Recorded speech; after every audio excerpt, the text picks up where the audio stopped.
विमल पोलो जुबा केसरी, हर पल मनाओ केसरी त्योहार।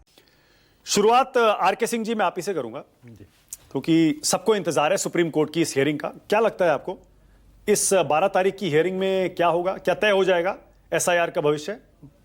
थैंक यू मानक जी, ये करना बहुत प्रीमेच्योर है कि तय हो जाएगा। हाँ, ये शर्त यह है कि दोनों पक्ष अपने अपने तर्क वहाँ पे रखेंगे और सुप्रीम कोर्ट को कायदे से उस दिन कुछ ना कुछ संज्ञान में लेना चाहिए, क्योंकि एक बहुत इमोटिव इशू होता जा रहा है।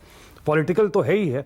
अब with the passing of the days और राहुल गांधी ने जो अभी प्रेस कॉन्फ्रेंस किया है, उसके बाद ये इशू जो है अनप्रेसिडेंटेडली यूनिक हो गया है।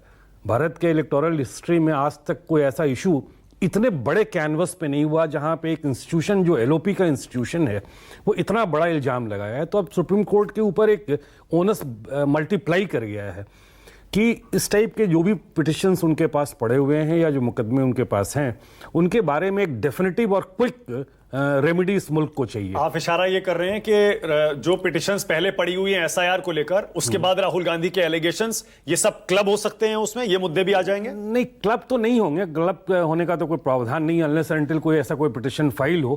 पिटिशन फाइल भी होगा तो दोनों के रेमेडीज अलग अलग हैं। लेकिन जहां तक एसआईआर की बात है, अब सारा मुल्क सुप्रीम कोर्ट की तरफ देख रहा है। इलेक्शन कमीशन ने इलेक्टोरल रोल प्रिपेयर कर लिया, वो ड्राफ्ट लिस्ट भी आ गई और जो विपक्षी पार्टियां हैं उनके जो एलिगेशंस हैं वो एज इट इज हैं, उनका निपटारा ना इलेक्शन कमीशन ने किया है और ना ही पर आर.के. सिंह जी, ये मुद्दे जुड़े हुए हैं।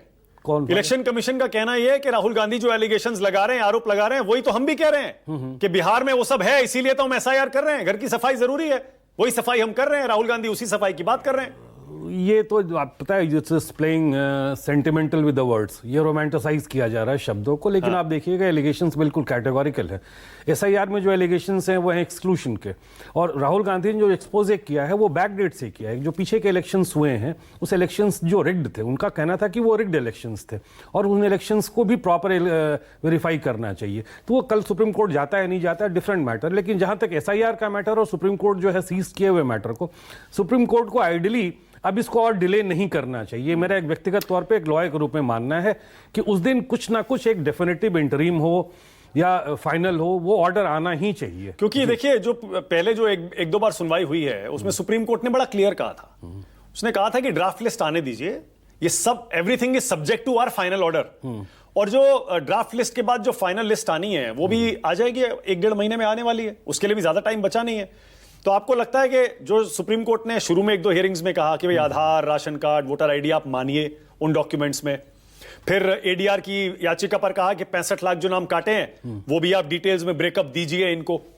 इसका मतलब ऐसा लग रहा है कि हम फाइनलिटी की तरफ सुप्रीम कोर्ट इसको ले जाना चाहता है, मानक जी, क्योंकि ये पूरे देश में होना है, इसलिए जरूरी है ये। मानक जी, इस इशू पे हम आपके साथ 2-3 बार हम लोगों ने पैनल डिस्कशंस भी किए हैं और मेरा शुरू से ये मानना है कि इलेक्शन कमीशन बिल्कुल प्योरली मैंडेटेड इस टाइप के एक्सरसाइज को करने के लिए, और आज भी हमारे सोच में कोई तब्दीली नहीं हुई है। लेकिन अब चूंकि ड्राफ्ट लिस्ट आ गया है, अब आप कल को सुप्रीम कोर्ट ये कहता है या फिर रिस्पोंडेंट्स ये कहते हैं कि ड्राफ्ट लिस्ट को स्क्रूटनाइज हो जाने दीजिए 1 महीने के बाद, फिर आप उस पर डिसाइड कीजिएगा, तो that will be taking a time. ये वक्त लंबा खींच रहा है और ये देश चाहता है कि इस पर एक डेफिनेटिव आंसर आए। सुप्रीम कोर्ट को यहां पे जो अभी तक के जो एश्योरेंसेस थे, कायदे से सुप्रीम कोर्ट को उस एश्योरेंसेस पे खड़ा उतरना चाहिए और मेरे ख्याल से खड़ा उतरेगा भी। ओके।